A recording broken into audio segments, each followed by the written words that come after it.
جو کربلا میں شہید ہوئے یہ سارے شیعہ نہیں تھے. یہ غلط فہمی ہے اگر کسی کے ذہن میں ہے. شیعہ نہیں تھے. اور ان میں ایک نمونہ میں عرض کرتا ہوں، زہیر ابن قین رضوان اللہ تعالی علیہ، یہ شیعہ نہیں تھے، یہ خلفاء کے مذہب و مسلک کے ماننے والے تھے، اور خلیفہ سوم کے طرفداروں اور حامیوں میں سے تھے. بنو امیہ نے خلیفہ سوم کے قتل کو اور ہتھیار بنا کر امت کے اندر فتنہ ڈالا، تفرقہ ڈالا اور بہت پراپوگنڈا کیا، غلط فہمیاں پھیلائیں. زہیر ابن قین اس متاثرین پراپوگنڈا میں سے تھے، اور امام حسین علیہ السلام سے دور رہتے تھے، کبھی بھی امام کے قریب نہیں آئے. حج پر یہ آئے ہوئے تھے، اور امام حسین علیہ السلام حج چھوڑ کر آ گئے، یہ حج کر کے آئے، لیکن آ ملے امام کے قافلے سے، چلتے ہوئے امام کے قافلے سے آ ملے ایک مقام پر، ایک منزل پر، اور انہیں پتہ چل گیا کہ یہ امام حسین علیہ السلام کا کاروان جا رہا ہے. راستہ چونکہ ایک ہی تھا، یہ بھی ادھر ہی جا رہے تھے، امام بھی ادھر ہی جا رہے تھے، دونوں کا منزل ایک تھی. انہوں نے یہ روش اپنا لی کہ امام علیہ السلام کے قافلے کے قریب نہیں ہونا. جہاں امام پڑاؤ ڈالتے، رک جاتے کسی منزل پر استراحت کے لیے، آرام کے لیے یا پانی لینے کے لیے، زہیر اپنا قافلہ وہاں سے گزار کے آگے لے جاتے. اور جہاں امام نے نہیں رکنا ہوتا، کسی اور جگہ پر رکنا ہوتا تھا، وہاں زہیر رک جاتے. یعنی جہاں امام چلتے وہاں زہیر رک جاتے، اور جہاں امام رکتے وہاں زہیر چل پڑتے. اس تدبیر کے ساتھ جا رہے تھے، اور نیت میں یہ تھا کہ یہ اس وجہ سے ہے کہ کہیں بھی ان سے ملاقات نہ ہو جائے، بات چیت نہ ہو. کیوں؟ کہ وہ اس غلط فہمی کا شکار تھے جو بنو امیہ نے پھیلائی تھی. اب ذرا اس ذہنیت کا آدمی شیعہ تو نہیں ہو سکتا. شیعہ تو کبھی بھی اس غلط فہمی کا شکار نہیں ہوتا، بلکہ ایک غیر شیعہ مسلمان بھی نہیں ہوتا جو پراپوگنڈے کا شکار ہو جائے. لیکن ایک مقام پر امام علیہ السلام نے اس چیز کا احساس کر لیا کہ زہیر بچنا چاہتا ہے مجھ سے، ملنا نہیں چاہتا. تو امام نے بھی یہ نہیں کہا کہ جب وہ نہیں ملتا تو میں کیوں ملوں. امام نے کہا اگر وہ نہیں ملنا چاہتا تو میں ملوں گا اس سے. لہٰذا امام نے اب دیکھنا شروع کیا کہ جہاں زہیر رکے امام وہاں رک جائیں. وہیں کہ امام کو وہاں رکنا نہیں تھا، لیکن زہیر نے ایک جگہ قافلہ روکا اس نیت کے ساتھ کہ امام حسین علیہ السلام پیچھے رک گئے ہیں. اب وہ وہاں جو مرحلہ ہے، مثلا کھانا تناول کیا ہے، پانی لیا، استراحت ہو گئی ہے، وہاں سے دوبارہ مشکوں میں پانی بھر کے اب اگلی منزل پر رکیں گے، تو میں یہاں رک جاتا ہوں. جہاں زہیر رکے امام بھی وہیں آ کر رک گئے. راستہ ایک ہی تھا، راستے کے کنارے پر ایک طرف امام، دوسرے راستے کے دوسرے سائیڈ پر زہیر کا قافلہ تھا. امام علیہ السلام نے ایک شخص کو بھیجا، روایت ہے، میرے پاس وقت کی قلت کی وجہ سے وہ پوری نہیں پڑھ رہا ہوں. امام علیہ السلام نے ایک شخص کو بھیجا کہ زہیر کو بلاؤ. وہاں راوی نے لکھا ہے پورا ماجرا تفصیل کے ساتھ کہ وہ ان کے کھانے کا وقت تھا، اور کھانا تیار تھا، دسترخوان پہ لگا ہوا تھا. ایک طرف مرد بیٹھے ہوئے تھے، ایک طرف خواتین، اور کھانا کھا رہے تھے، لقمے توڑے ہوئے تھے، کچھ کھانا دسترخوان پہ تھا. قاصد گیا ان کے خیمے میں، داخل ہو کر سلام کیا، تو کھانا کھاتے ہوئے انہوں نے جواب دیا اور پوچھا کہ کون ہو، کیوں آئے ہو؟ تو قاصد نے کہہ دیا کہ میں امام حسین علیہ السلام کا پیغام لے کر آیا ہوں. وہاں راوی نے لکھا ہے کہ بالکل ان کے ہاتھ سے لقمے چھوٹ گئے. زہیر کے ہاتھ میں لقمہ منہ میں ڈالنے کے قریب تھے، وہیں رک گیا، منہ کھلا رہ گیا، لقمہ وہیں رک گیا، ہاتھ منجمد ہو گئے. اس سے مرحلے سے بچنے کے لیے تو ہم احتیاط کر رہے تھے، اور یہی منزل ابھی ہمیں پیش آ گئی. زہیر نے تھوڑی دیر توقف کر کے کہہ دیا کہ اب عبداللہ سے کہہ دو جا کر، میں معذور ہوں، میں نہیں آ سکتا، آپ سے نہیں مل سکتا، مجھے آپ کی صورتحال کا علم ہے، آپ کے مسائل کا علم ہے، آپ کے ساتھ کیا ہو رہا ہے اور آپ کیا کرنے جا رہے ہیں، ان حالات میں آپ سے نہیں مل سکتا. قاصد ابھی کھڑا ہوا تھا، روانہ نہیں ہوا.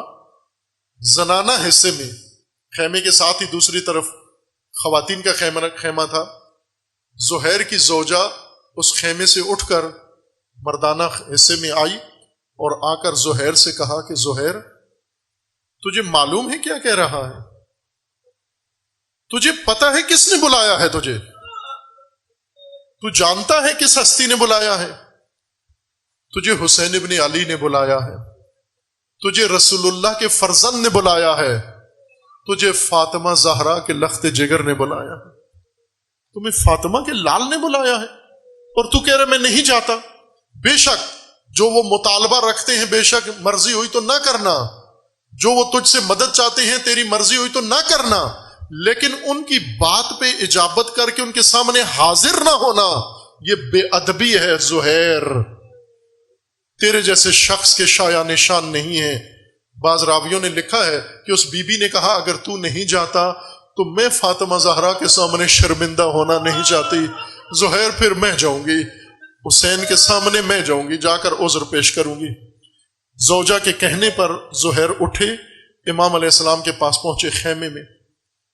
ایسے ہی لکھا ہے روایت میں کہ کسی نے نہیں لکھا کہ کیا بات ہوئی، بہت مختصر چند گھڑی، چند آنات، چند سیکنڈ کی بات ہوئی، نہ بہت لمبی طولانی محفل نہیں ہوئی، چند گھڑی بات ہوئی اور پھر زہیر واپس امام کے خیمے سے آ گئے. لیکن زہیر کی حالت بدلی ہوئی تھی، زہیر کی حالت بدلی ہوئی تھی، رنگ بدلا ہوا تھا، اور آ کر اپنے ساتھیوں سے کہا اپنا سامان علیحدہ کر دو، میرا سامان الگ کر دو، مجھے منزل مل گئی ہے، میں اب آپ کے ساتھ نہیں جا سکتا، مجھے راستہ مل گیا ہے. اور پھر جب ساتھیوں کو الگ کر دیا اپنی زوجہ سے کہا میں نہیں چاہتا میرے بعد، میں جانتا ہوں میرے ساتھ کیا ہونے والا ہے اور میرا انجام کیا ہوگا معلوم نہیں، میں نہیں چاہتا میری غیر موجودگی میں تو دکھ سہتی رہے، تکلیف برداشت کرے، تجھے میں آزاد کرتا ہوں، تجھے طلاق دیتا ہوں. اس بی بی نے کہا زہیر اس شرط پہ جاتی ہوں، جدا ہوتی ہوں، میری ایک شرط مان لے، تجھے نہیں پتا تیرے ساتھ کیا ہونا ہے، مجھے پتا ہے کیا ہونا ہے، تو شہید ہو جائے گا، تو فاطمہ کے لال کے ساتھ شہید ہو جائے گا. زہیر شہادت کے بعد میں نے سنا ہے کہ شہید جب محشر میں جائے گا رسول اللہ کی بارگاہ میں جائے گا، آل رسول کی بارگاہ میں جائے گا. زہیر جب تو بارگاہ میں رسول اللہ کی بارگاہ میں جائے اور فاطمہ زہرا کی بارگاہ میں جائے تو وہاں جا کر میری شفاعت کرنا اور بی بی سے یہ کہنا کہ آپ کی ایک کنیز ہے جو آپ کی شفاعت چاہتی ہے، اگر وعدہ کرو یہ شفاعت کرو تو میں راضی ہوتی ہوں. زہیر نے وعدہ کر لیا اگر یہ نصیب ہو جائے میں ضرور کروں گا شفاعت. اور پھر زہیر روانہ ہو گئے. اب زہیر کا جو باقی ماندہ کاروان تھا یہ اپنی منزل کی طرف جاتا رہا. امام کربلا میں پہنچ گئے اور عاشور ہو گیا، اور پھر شب عاشور اور شام غریبہ آ گئی، اور پھر یہ خبر سارے صحرا میں پھیل گئی. زہیر کا قافلہ کربلا کے قریبی صحرا میں رکا ہوا تھا، وہاں پر خبر پہنچی کہ امام حسین شہید ہو گئے، امام کے سارے ساتھی شہید ہو گئے، امام کی اولاد شہید ہو گئی. زہیر کی زوجہ نے اپنے خادم کو بلایا اور اسے سفید کپڑا دیا ایک رومال میں لپیٹ کر، اور کہا کہ خادم میں جانتی ہوں کہ اس قافلے میں میرا زہیر اجنبی تھا، وہ اجنبی تھا ان لوگوں کے اندر، وہ ان لوگوں کا ساتھی نہیں تھا، یہ بعد میں آ کے ملا. میں جانتی ہوں کہ باقیوں کو تو ان کے عزیزوں نے، رشتہ داروں نے آ کر دفن کر دیا ہوگا. حسین تو مولا ہیں، حسین تو کریم ہیں، نبی کے بیٹے ہیں، انہیں تو سب سے پہلے دفن کیا ہوگا، حسین کے بچوں کو دفن کر دیا گیا ہوگا، اور کوفہ والوں نے اپنے ساتھیوں کو بھی دفن کر دیا ہوگا، لیکن میرا زہیر اجنبی سمجھ کر شاید چھوڑ دیا ہوگا، ممکن ہے کسی نے دفن نہ کیا ہوگا. اے غلام جا کر صحرا میں دیکھنا میرا زہیر کہاں پڑا ہے، یہ کفن دے کر قبر بنا کر دفن کر کے پھر آ جانا. غلام چلا جاتا ہے، تھوڑی دیر کے بعد واپس آ جاتا ہے، اور یہ بی بی جب خادم کو واپس آتے دیکھتی ہے اور ہاتھ میں وہی رومال پڑا ہوا ہے، کفن لے کر واپس آ جاتا ہے، اور بی بی اس کو دیکھ کر شکر کرتی ہے، اللہ بھلا کرے ان کا، مجھے لگتا ہے کہ لوگوں نے میرے زہیر کو بھی دفن کر دیا ہے، چونکہ کفن واپس لے آیا ہے۔ غلام بیٹھ کر بی بی کے سامنے رونے لگا، سر پیٹنے لگا، اے بی بی تو اپنے زہیر کو روتی ہے، جو منظر میں نے کربلا میں دیکھا ہے، اگر وہ تو دیکھے جگر پھٹ جائے گا۔ بی بی زہیر کا مولا بے گور و کفن پائمال لاش کے ساتھ، ٹکڑے ٹکڑے لاش کے ساتھ پڑا ہوا ہے۔ اے بی بی حسین کے بیٹے گردنیں کٹی پڑے ہوئے ہیں، اے بی بی حسین کے اصحاب پڑے ہیں، وہاں کئی زہیر پڑے ہیں۔ اللہ لعنت اللہ علی الظالمین، فسیعلم الذین ظلموا ای منقلب ینقلبون۔